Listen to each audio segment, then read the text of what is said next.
sound working okay at the back? Yeah, great. I just want to say a bit about Peter first, if I may. You know, Peter is a great student. He told me to say nothing about it, so I've broken the whole brief. But it's really actually wonderful to see people like Peter who are really accomplished, who've got a professional background, and you know little about Peter, but he's a CA by profession, I think, originally. Yes, right? I suffered in my accounting world. And people who are doing that and making their way in different fields, actually dedicating themselves to an education life and making a real difference. So I've got huge respect. So Peter, respect. Thank you for doing that. Thank you, ladies and gentlemen. My name is John Foster Pedley. I'm going to try and see if I can make this according to time. I'm an educationalist, which means, of course, that I don't get to talk to people very much. I'm sort of on the fringes of things and, not exciting like a racing driver or a TV presenter or something.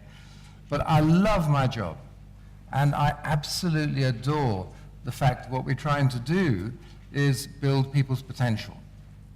So I'm going to talk a bit today about building your skills for the future.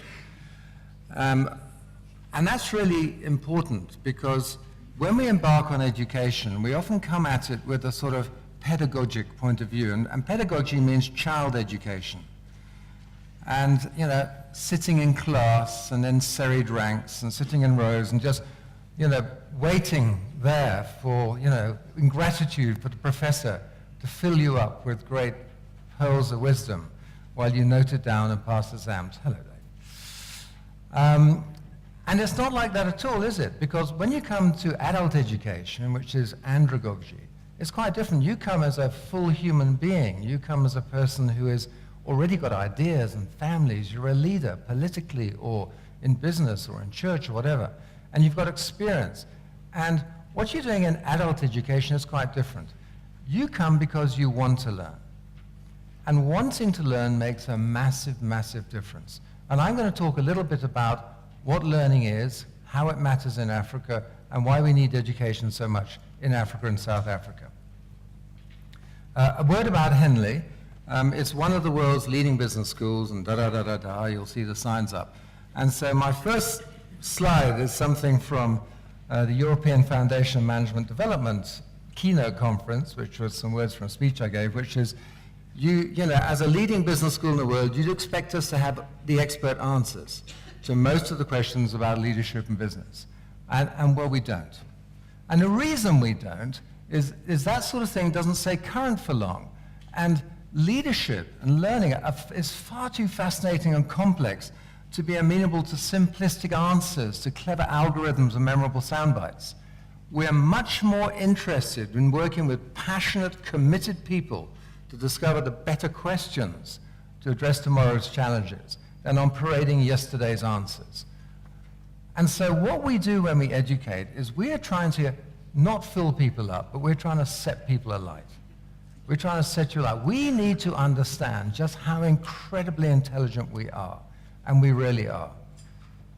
And unless we truly understand this, we won't have the confidence or the courage to leap forward. So our job as educators is more than anything else is to build confidence before we build competence. And that's really critical. There's a very famous, if you look around, most people when they want to be rich, they decide they want to be accountants or lawyers or doctors. And every parent, wants their children to be that. But that actually, those are great roles, but they're not really the things that make a future. Michael Porter, who's a famous professor at Harvard, said there are two routes to prosperity. One is productivity and leanness and efficiency, and the other is innovation.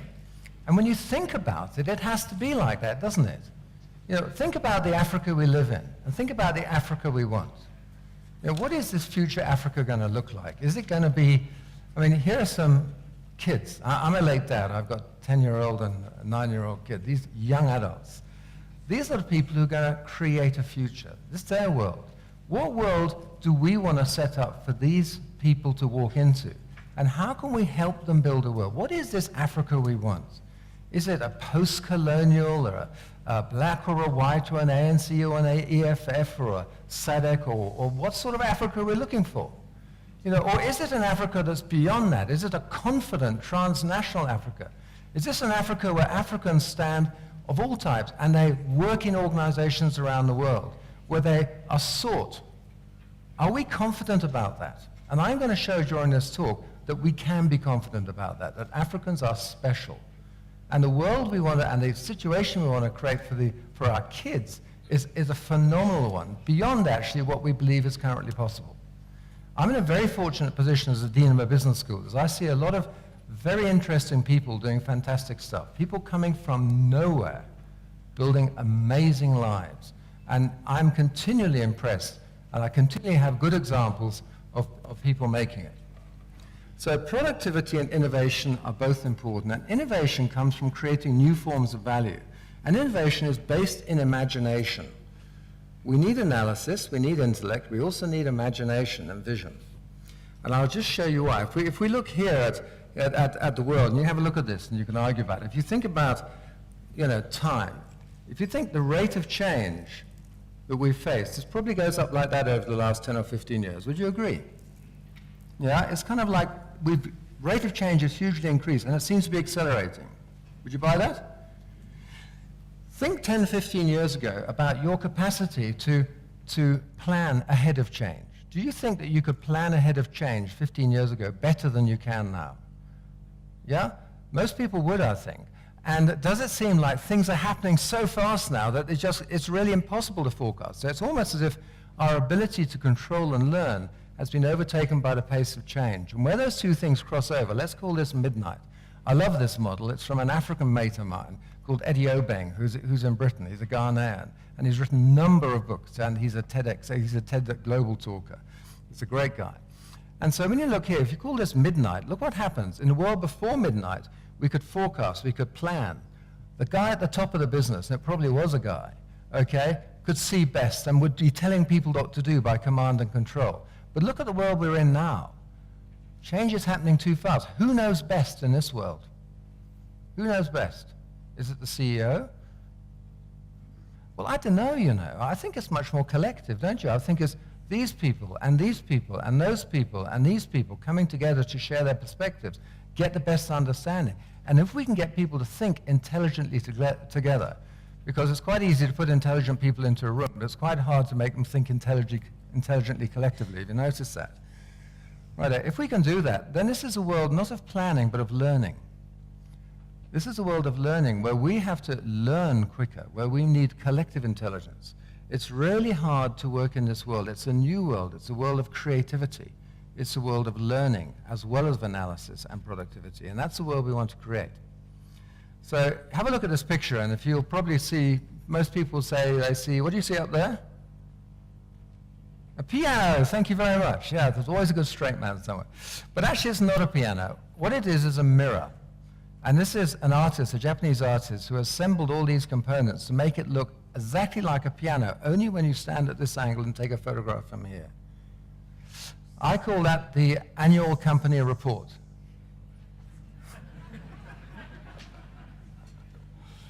Because life isn't like that, isn't it? It doesn't come from a mandate and a central planning organization and all that. It's experiential, and it's adaptive, and it's learning, and it's fantastic, and we need adaptation and creativity and intellect and imagination to make sense of that world. So we can't put it into an annual report.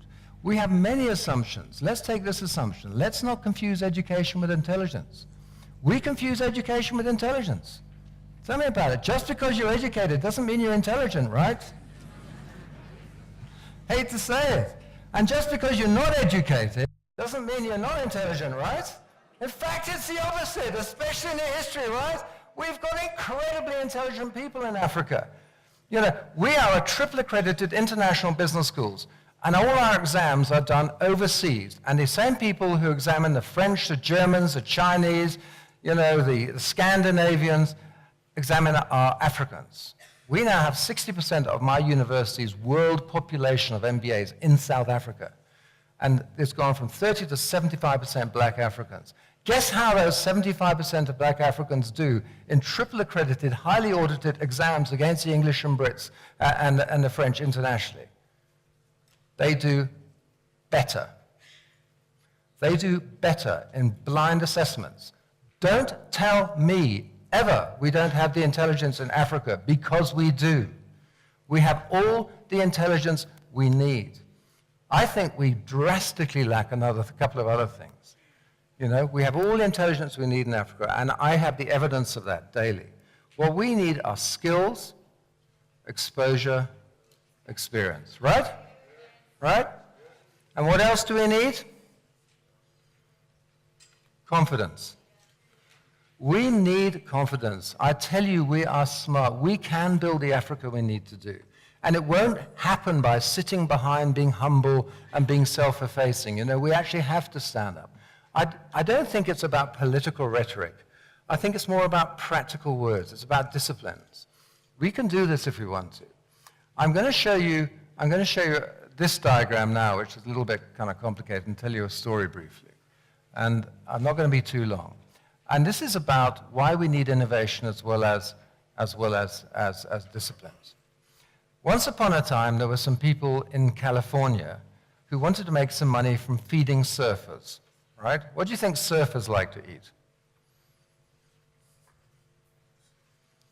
Seafood, maybe not.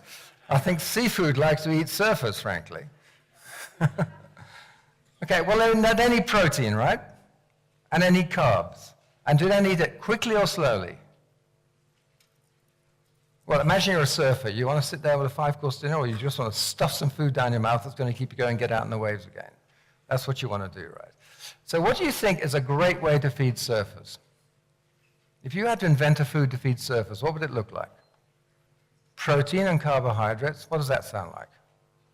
A hot dog or hamburger. Yes, absolutely, a hamburger. And two brothers went and they played around until the surfers kept buying from them. And when they got it right, when they experimented, they got it right, they had these restaurants.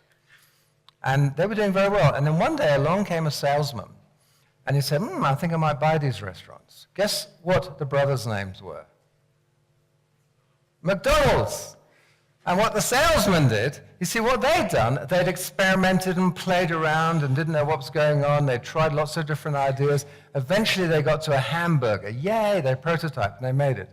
What Ray Kroc did, he bought those restaurants and he created the 57-step hamburger. He franchised it, he proceduralized it, he made a way to make it scalable and make money, and he made it possible to be efficient. And with that efficiency came the hamburgers empire, the McDonald's empire internationally. So what happens is, if we don't watch out, is we become apostles of efficiency and apostles of, first he had to find a relevant answer, then he had to find a reliable way to make money out of it. So if we don't watch out, we think that the world is all about efficiency, productivity, et cetera, et cetera. It started in a mystery, and then he crafted it, a heuristic it's called, and then he made an algorithm of production. The first issue was finding a relevant answer, second was finding reliability. So when we think about the skills we need, we automatically think, well, let's make people all about efficiency. But our future, our families, our children, our society needs innovation. It needs creativity. It needs to encourage people to be creative. And these are things that we somehow feel are difficult and flaky and out there. But they're not. If you think about it, what do you want for your children? Do you raise your children by a manual, or do you raise it creatively? I don't think you have a child manual. You know, you've got to play around and get it right, and no parent is ever ready. You know, we don't know what the society is going to be like in the future, but we do know we have big problems, and our current way of thinking is not going to do it. We don't know what value we have to create through business now in the future, but we do know we have to invent that value. We have to have ways of thinking. So unless we get with the plot and start encouraging innovation in all its forms, innovation in finance, innovation in business modeling, innovation in the creative arts, then how can we build this new society, and how can we give our children and our society the skills we want? So skills building is quite an interesting challenge. So if you look at this comes from a model called stratified systems thinking about skills development. It says basically that information gets more complex, and thinking, reasoning, and relationships get more complex too. So when you're in sort of junior management, managing the present, you're focusing on efficiency. When you start getting more senior, things get more uncertain and ambiguous. It's harder to work out causality. There are many more points of view you've got to deal with. As you get up there, you start working around effectiveness. And so your career as you grow up in business starts to look like this, or in organizations. You start by thinking like this, then life gets more ambiguous. When you get up here as a global leader, you're shaping the future. You're working with enormous degrees of ambiguity. What sort of mindset, what sort of skills do you need for that? You're dealing with such levels of uncertainty that there is no plan that's sitting there waiting for you. There's no tablets of stone that are going to be given to you. You and we have to create that. So the skills of senior management are the skills of dealing with ambiguity, of being brave, of understanding how to build new industries, of understanding how to develop new business models. So if we want to get better at things, that's what we've got to get better at. And how do we practice that? So any good education process we go through has got to stretch us intellectually. The point is that a skill starts like this. If a thing's worth doing, it's worth doing badly to begin with. All right? Okay? I mean, how many of you great golfers or great drivers or great anything, great dancers started by being brilliant? There's a few. So it starts like that. And to build a skill, you've got to get it bigger. Now, skills of leadership, skills of the intellect, skills of marketing, skills of creativity are all the same. You don't do a course and have a skill. Every skill, if you want to grow it, is simple. It's all about repetition, reflection, and discipline. So we need to create learning models that make people understand a complex model, a complex, say, system thinking, or complex decision-making, or business acumen, or commercial acumen, or international business skills, whatever it is. We've got to get them to understand what it is, repeat it, fail forward fast, learn from that repetition, okay, and have the discipline to repeat it. There is no progress without pain. There is no learning without pain. And all learning requires discipline. So if we really want to learn, and if we want to create a world that's based on skills, not on filling the vacuum through all sorts of aberrant behaviors based on lack of skills, if we want skills, and only skills will build our countries and build Africa, we have to have the discipline to do it. And the type of learning that we use for skills is not the top type of learning, which is all these little boxes, we do a course, we take a little exam. Real learning is complex and interwoven, rather like our brains. We learn one thing, we mix it with something else. We learn another thing, we mix it with something else. Does that make sense? And it's experiential, isn't it? So we have to have the courage to try things out and potentially fail, because that's where the richest learning is, in that experiential learning.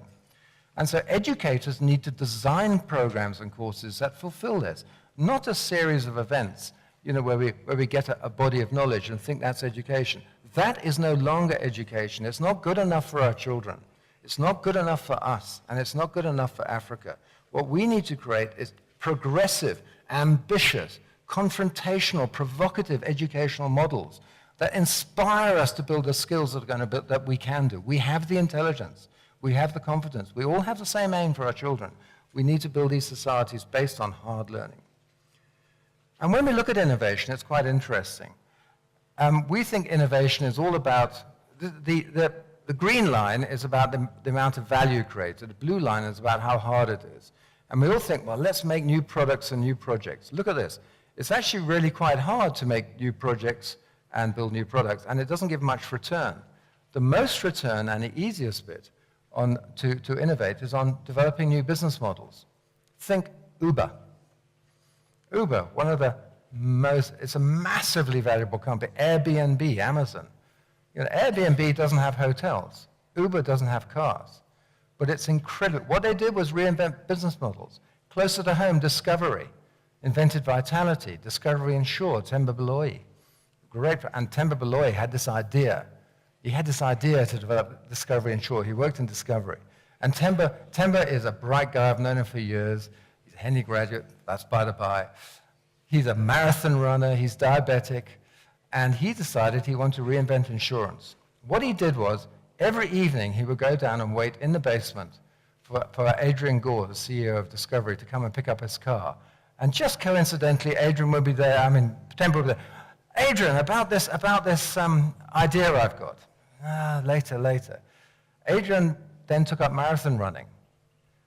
Temba marathon ran, he went running with him. After about 10 or 15 Ks, when Adrian was getting really tired, Temba would say, Adrian, about my insurance idea. Okay. Eventually, Adrian got fed up. And he said, okay, run with it. The persistence that Temba had. And on the basis of that, he built Discovery Insure, a groundbreaking insurance product. These innovations are done by real people in real time based on new forms of business models. So if we want to build skills, we need to have these sort of characteristics. It's not just about going to university. It's about having guts. It's about believing in yourself, understanding that this thing we hold in our head and our skills is incredible in its capability. And it's not some special people are like that. It's most people. It's you. When we get into education, we start seeing how this thing lights up, and we start seeing the phenomenal things it can imagine it create. We have an incredible belief in ourselves. It's very important, and I'll show you now, it's incredibly important that people work hard, wouldn't you believe? And it's incredibly important that people, in a fundamental way, coordinate with each other and, in a sense, do what they're told in the nicest possible way. Because you don't want everyone not doing what they're told, right? Because the organization. And also, we need to use our intellect, right? Would you agree? So if we have somebody's hard work, obedience, and intellect, oh, wait a minute, can we pay somebody and they'll bring us those, more or less? If you've got good intellect and you've studied, and I say, here's bundles of money, will you give it to me for use of the company? Will you give it to me?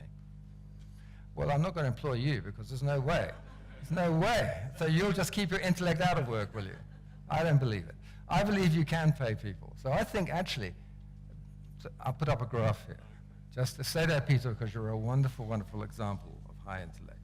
Those sort of things, I reckon you can pay for. But these are really good things to have in a company, aren't they? But how much of Peter have we got at work when we've got those three things? Tell me when to stop. I won't start from the top. I'll start from the bottom. Tell me how much of Peter is at work when I've got his obedience, intellect. About there, right? Okay, we'll put it like that. That's not much of Peter, is it? So look what happens. We say, oh, we haven't got enough people. I must recruit more people. Yeah. Do we need more people or more of Peter? Yay, we need engagement. What are the other parts of Peter that are so brilliant? What else do you need? You've got obedience, you've got diligence, hard work, you've got intellect. What else would be great? Creativity.